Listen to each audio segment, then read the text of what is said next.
जय श्री राधे कृष्णा। आज मैं आप सभी को चातुर्मास मास के 6वें अध्याय की कथा सुनाऊंगी।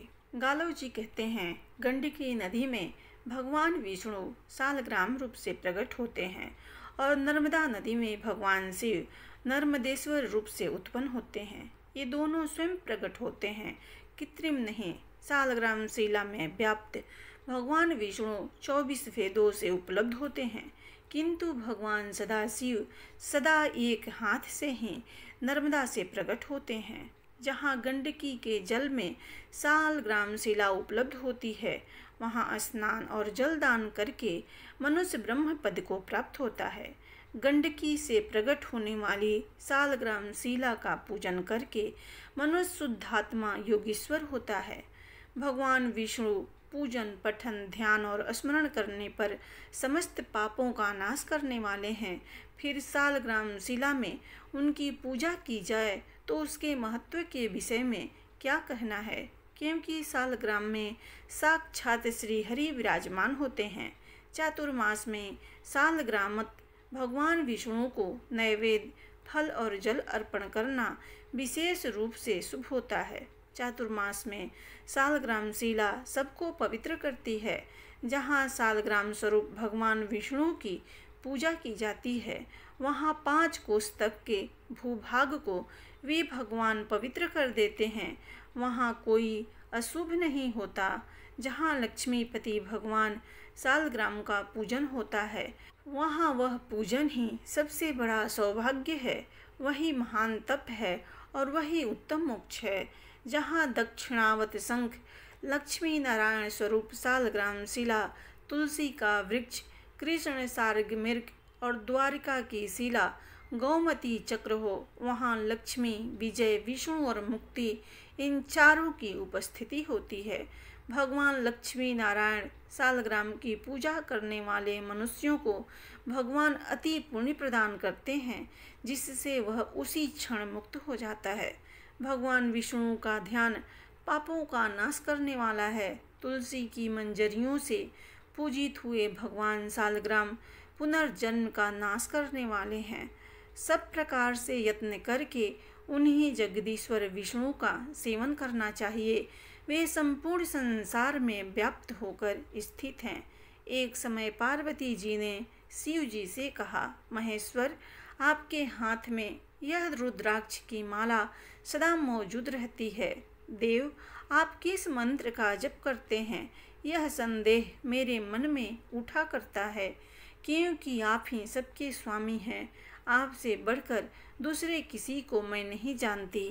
फिर भी आप बड़ी भक्ति से सदा किसी मंत्र का जाप करते हुए दिखाई देते हैं। देवेश, आपसे भी श्रेष्ठ और कौन है जिसका आप मन ही मन चिंतन किया करते हैं। भगवान शिव बोले, प्रिय, भगवान विष्णु के सहस्त्र नामों में जो सारभूत नाम है, मैं उसी का नित्य निरंतर चिंतन करता हूँ। मैं राम नाम जपता हूँ और उसी के अंक की इस माला द्वारा गणना करता हूँ।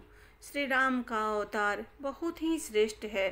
12 अक्षरों से युक्त जो सनातन ब्रह्म स्वरूप प्रणव है, वह अ उ म इन 3 अक्षरों से संबद्ध है, 3 ग्रामों से युक्त है। उस बिंदु युक्त प्रणव मंत्र का मैं सदैव माला द्वारा जप करता हूँ।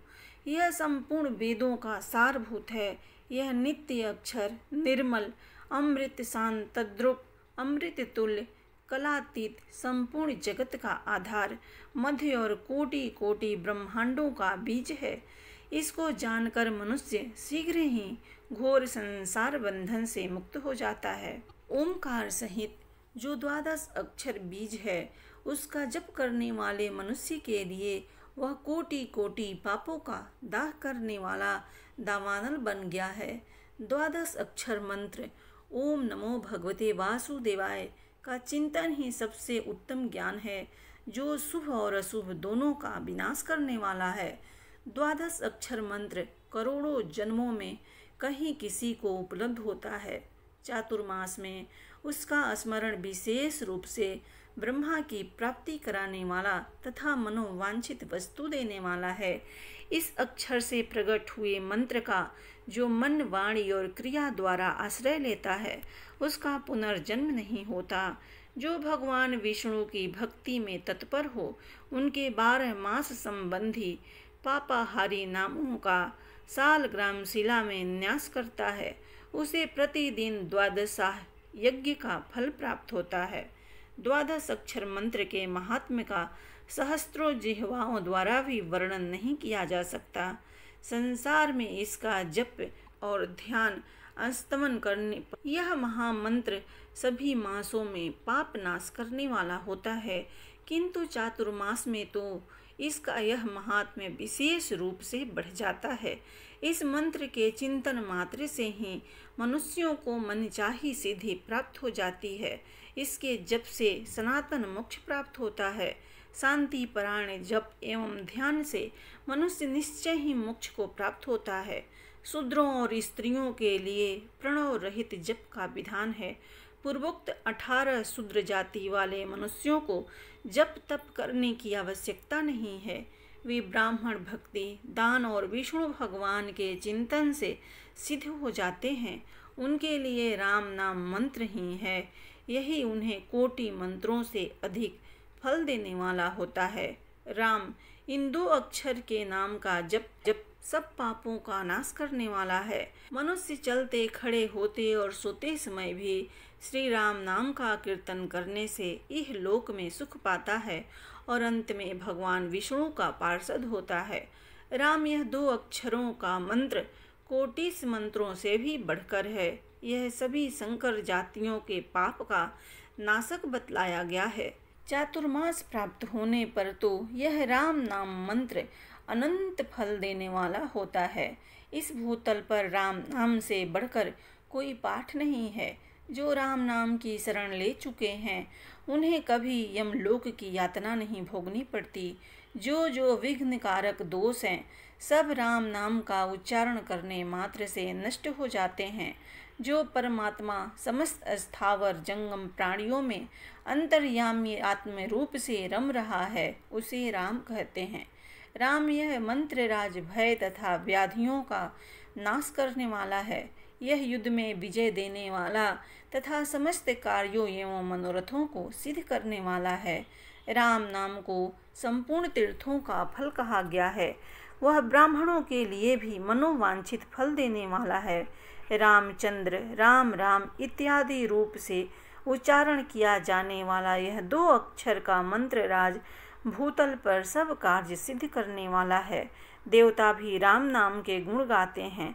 इसलिए पार्वती, तुम भी सदा राम नाम का जप करो। जो राम नाम का जप करता है, वह सब पापों से मुक्त हो जाता है। राम नाम से ही सहस्त्र नामों का पुण्य होता है। विशेषतः चातुर्मास में उसका पुण्य 10 गुना बढ़ जाता है। राम नाम के उच्चारण से हीन जाति में उत्पन्न हुए लोगों का महान पाप भी भस्म हो जाता है। ये भगवान श्री राम संपूर्ण जगत को अपने तेज से व्याप्त करके स्थित हैं और सब मनुष्यों में अंतरात्मा रूप से रहकर उनके पूर्व जन्मोपार्जित स्थूल एवं सूक्ष्म पापों को क्षण भर में भस्म करके उन्हें पवित्र कर देते हैं। प्रेम से बोलिए भगवान विष्णु की जय।